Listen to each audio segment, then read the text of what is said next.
Welcome back. Saudi Arabia says 5 people have been sentenced to death in connection with the murder of journalist Jamal Khashoggi. The public prosecutor says 3 other people were sentenced to 24 years in jail. The prosecutor said a former high-profile Saudi royal advisor, Saud al-Qahtani, was investigated but not charged and was released. Khashoggi was a U.S. resident and Washington Post columnist. He was killed inside the Saudi consulate in Istanbul after he entered the building on 2nd October 2018. The whereabouts of his dismembered body are still unknown. Pakistan says India's controversial citizenship law has sparked violent protests across the country. In a statement, Foreign Minister Shah Mahmood Qureshi said the image of secular India has been buried under Prime Minister Narendra Modi's illegal and illogical law. Qureshi said the Hindu supremacist ideology is being imposed on India by the ruling party. He also said New Delhi can carry out any misstep on the line of control to divert attention from the protests. He said India has committed 3,000 ceasefire violations this year, killing over 300 people. The foreign minister said there seems to be a well-thought-out plan by India to destroy peace in the region. As part of a publicity blitz, India's ruling BJP has tried to bust myths around a controversial new citizenship law. The new animated video has faced severe backlash and protests as 25 demonstrators were killed across India. The video features 2 Muslim characters discussing the legislation before concluding India can only progress if there is peace and brotherhood. The video, released by Modi's BJP, has faced criticism and online ridicule. Spreading lies, the right-wing government also carried an advertisement across all national dailies promoting myths against facts. Through advertisements, the BJP tried to propagate that Muslims should not fear the new law. In another related development, a large number of Indian Americans protested against India's controversial citizenship law in the U.S. The demonstrators gathered outside the Indian embassy in Washington. Demonstrators said the purpose of protest is to raise voice for civil rights and religious freedom in India. They raised slogans against the government and held posters alleging India is headed in the direction of Hindutva ideology. The protest was organized by American Indian Muslims in association with over a dozen similar bodies. In another development, Amnesty International India has exposed the reality and horror of detention camps in the Indian state of Assam. In August, nearly 2 million people, mostly Muslims, were excluded from a list of citizens in the northeastern state. In a video, Amnesty shared the stories of Muslims who were detained without any charge and under mere suspicion. The activists and Amnesty officials shared details of inhumane living conditions in the detention camps. Meanwhile, protests continue against the new controversial citizenship law, with 25 people killed so far. Moving on to Afghanistan, where the U.S. military says an American service member has been killed in action in northeastern Kunduz province.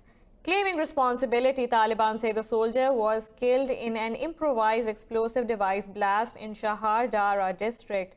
Taliban said U.S. soldiers were targeted during their raid in Haji Safarbai area of the district. They claimed another U.S. soldier was wounded in the explosion before rest fled the scene. The military has not immediately released any additional information. This death comes as the United States and Taliban try to reach an agreement for a U.S. troop withdrawal.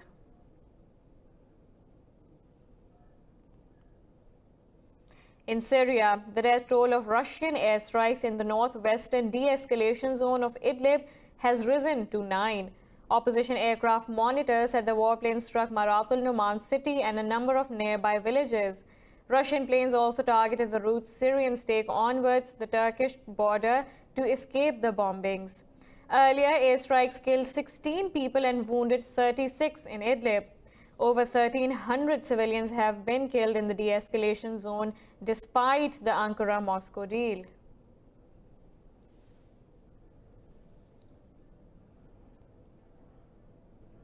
Meanwhile, 3 pro-regime fighters have been killed in Israeli airstrikes in Syria. The Syrian Observatory for Human Rights says the attack hit Syrian regime and Iranian positions south of Damascus. Syrian state media said the missiles were launched from inside Israel to the suburb of Aqraba. It said it intercepted hostile missiles coming from the occupied territories. There was no immediate comment from Israel. Since the start of Syria's war, Israel has carried out hundreds of strikes on the country's territory against what it says are Iranian and Hezbollah targets. Turkey has vowed to increase military support to Libya's UN-backed government if necessary and evaluate all options. President Recep Tayyip Erdogan's comments come a day after the parliament ratified a military cooperation deal between Ankara and Tripoli. This report has the details. As violence escalates in Libya, the battle lines are hardening. The one country standing firmly behind Libya's UN-recognized government is Turkey. During a speech in Kocaeli, Erdogan made it clear that Ankara will not turn its back on Tripoli. Recently, we have provided significant support to legitimate Libyan government. If necessary, we will increase the military aspect of our support to Libya and evaluate all our options from the ground, air and sea. On the opposite side, the eastern-based Libyan National Army is not calling it quits just yet. A spokesman for Haftar's forces said it had monitored a Boeing 747 that had flown from Istanbul to Libya carrying military equipment. Ahmed Mismari warned other carriers against transporting weapons using civilian planes. The Libyan National Army Forces gives a clear and honest warning to all aerospace companies. Our air forces will not hesitate to down or strike any civilian airplanes transporting military equipment to Libya's airports. Meanwhile, Greece's Foreign Minister Nikos Dendias visited eastern part of Benghazi and met representatives of Khalifa Haftar's administration. However, Libyan Foreign Minister Mohammed Seala called on the US to take a clear stance regarding Haftar's offensive against Tripoli. Earlier, the US and Germany expressed concern about the growing involvement of mercenaries in Libya. We have a lot more coming up right after this short break, so stay tuned.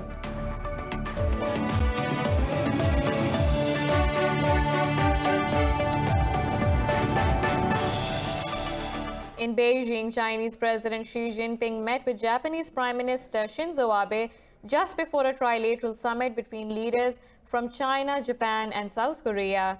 China will host the trilateral summit on Tuesday amid heightened concern that North Korea may return to a confrontation with Washington.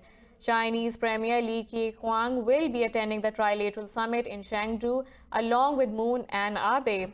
Although various economic matters will also be on the agenda, North Korea appears likely to dominate the talks. More on talks and agreements. South Korean President Moon JaeIn says stalled denuclearization talks between the US and North Korea are not beneficial for Pyongyang. In a meeting with China's President Xi Jinping in Beijing, Moon said he hopes the two neighbors will cooperate more closely to help restart negotiations. President Xi said he would play a leading role in tandem with Moon to bring bilateral relations to a higher level. Moon stressed the need to prevent military tensions on the Korean peninsula from rising again. The South Korean president is visiting China for a trilateral meeting with Japanese Prime Minister Shinzo Abe and Chinese Premier Li Keqiang. The meeting will be held tomorrow in China's southwestern city of Chengdu.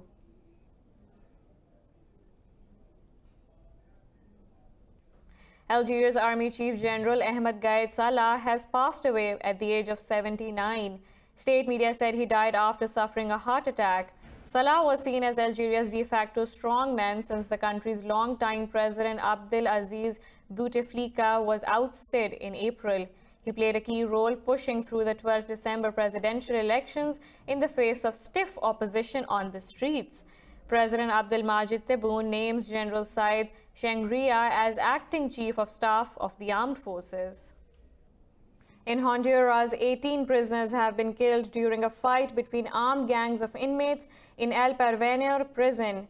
Officials say firearms, knives and machetes were used in the clashes. The violence followed overnight unrest earlier at a facility in the northern port town of Tella that killed 18 inmates. Honduras has recently seen a spike in prison killings. Last week, President Juan Orlando Hernandez ordered the army and police to take full control of the country's 27 prisons. The military has indicated that it will deploy troops in 18 penal centers identified as high risk. In India, 9 people have been killed after a fire broke out at a warehouse in New Delhi. Police said 10 others have been injured in the blaze in Kerari area of the capital. It said all dead in the fire are from the same family. Officials said the fire broke out around midnight and the building had no fire equipment. They said the cause of the fire is not known yet, but it is suspected to be a gas cylinder blast. In the Philippines, 11 people have been killed and more than 300 hospitalized after drinking toxic coconut wine. Health officials say the poisoning in Laguna and Quezon provinces occurred as people drank lambanog. It is a popular drink consumed widely during holidays and celebrations. Unregulated production and sales of lambanog are common in the country.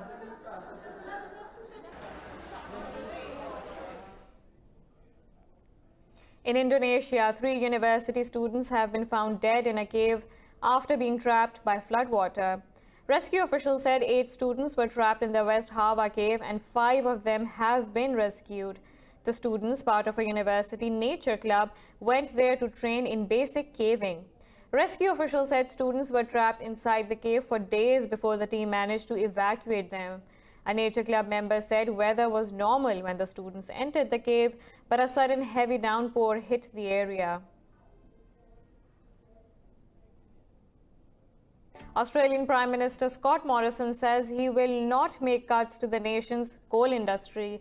Morrison has come under heavy criticism for his response to climate change and the ongoing bushfire crisis. He said he will not adjust his policies through panic. Morrison said his government will not engage in job-destroying and economy-crunching targets which are being sought. Canberra has backed coal-fired power for its economic value, despite the recommendations of a major report on climate change. What I know is that the need to take action on climate change hasn't changed, and you don't run government on sentiment, you run government on the facts, and you run government on what you need to do to protect our environment and its sustainability for the future, to protect our economy and the jobs and the livelihoods that Australians depend on. In Thailand, elephants are tamed and sold to tourism sites, increasingly advertised as wildlife sanctuaries to travelers. During training, elephants are separated from their mothers, brutally jabbed with metal hooks and deprived of food. Animal welfare advocates argue for animal rights, calling the taming technique cruel and outdated. More on these elephants in this report. Chloe is only 2 years old, but she's a fast learner. The exercises seem innocent enough, but she's already undergone separation from her mother, beatings and months in captivity, all with one aim in mind, so that she is obedient. It's a tourist draw, and with visitors sometimes 5,000 a day, paying an entrance fee of $50, it's big business. Some camps are rebranding themselves as refuges or sanctuaries, but activists say the same old bad practices still occur. One NGO is looking to a new approach. Here, tourists must stay at least 15 meters away from the animals, and there is strictly no touching. Our target is to return total freedom to the elephants, but we need to do this without causing problems to other communities living nearby. Mahouts remain a key factor here, but the hook is only used as a last resort. Elephants are safer, and also the tourists feel safer. Sometimes they feel stressed out when they see tourists, and as a result they can hurt the tourists. Ever since this program was implemented, they have become calmer. There are nearly 4,000 elephants in captivity in Thailand, and campaigners hope that one day the bullhook and cruelty will be things of the past. We have a lot more coming up right after this short break, so stay tuned.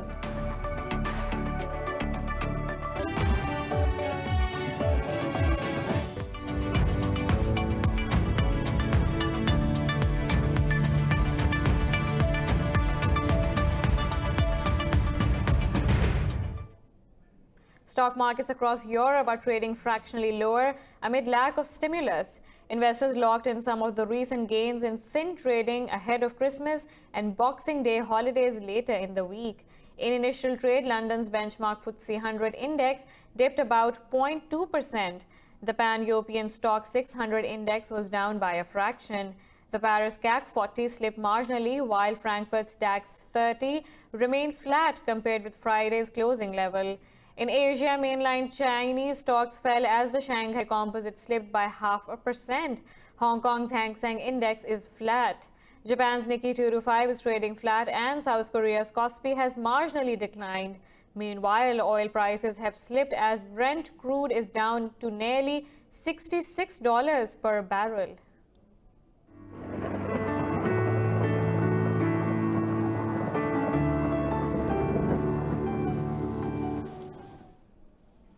Now let's look at the weather from around the globe.